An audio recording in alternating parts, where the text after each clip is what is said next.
question. I know that, I mean, years ago they said that, you know, like, what is it, like 10% of the people make 90% of the income. Yes. You know, so that's that top 10%. I mean, it's the same thing, so that's why I thought they were going to go on taxes, if they go the same way. People that make the most ought to pay the most, right?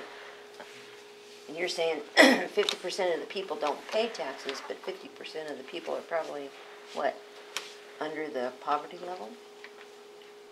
I don't think 50% of the American people are under the poverty level.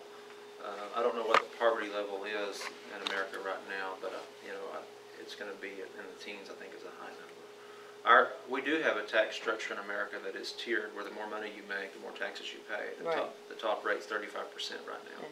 I know when I worked, you know, I mean, I paid a lot of taxes. It was like 25%, 30% of my tax went to taxes, you know. And my husband the same way. My grandmother worked until she was 90. My mom died before she ever collected Social Security. I mean, it was like the whole family's, you know, put in. Okay, but now I'm disabled.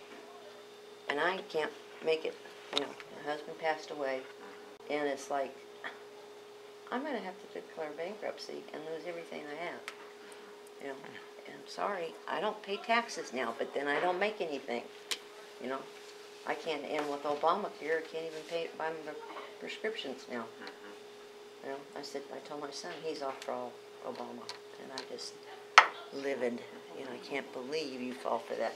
Well, we're going to have a segment in society that can't work, and those are the people that government should protect. See, these programs that we have need to be strong for those that are the most vulnerable in society, people that can't work, or people that are elderly. That's what those programs are for. Right. When I talk about 48% of the American people not paying taxes, that 48%, come on in.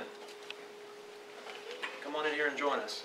That 48% is not disabled, and they can work. We have created a culture in this country. Oh, okay, so you're not talking about me. Well, no, because I That's what I'm thinking. He's talking about the generational people who I'll have work my fanny out. able-bodied, right? Exactly, yeah. Able-bodied people who've been collecting handouts. Go to Walmart today and look at the able-bodied people from 2 to 5 that are in there walking around that you think, why aren't you at work?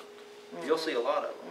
That's the generation I'm talking to, and we've had politicians for several generations reward those people and teach them that it's okay. You should expect that your government will provide for you. That's what I'm concerned about. Yeah. Now, I do want to maintain these programs to a position that they will be strong and viable for people that need them, for people that when they retire, that's what they're for. That's why they were created. They were not created to replace the working society that we're now trying to replace. Yeah. That's what Europe has done.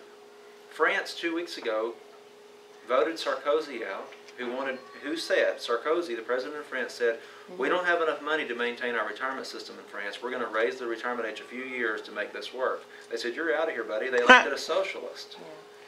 Folks, if it can happen there, we're not far away. We have a lot of people in America that think the same way. They're going to vote for a politician that tells them to expect from the government will meet their needs. That's scary. That's why I say the will of the American people is more important than Obama. Because if the will of the American people was strong, he wouldn't be in the White House to begin with. Yeah. Follow me?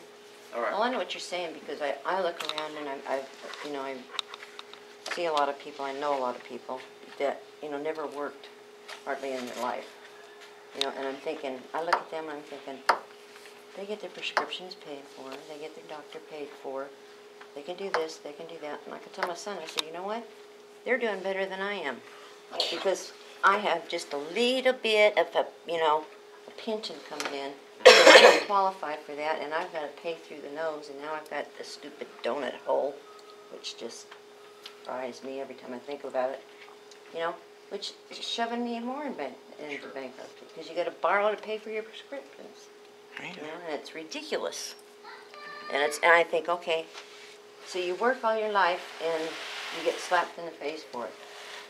Well, and so I'd have been better off if I hadn't worked at all, because then I could have got it for nothing. But it shouldn't be that way. It should reward people who've worked and paid in, and then it's there when they need it, and not reward those who don't ever do anything. Right. And remain below.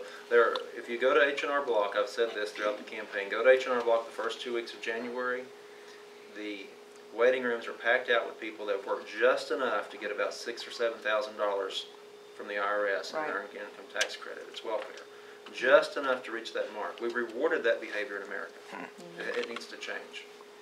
Great points. Sad.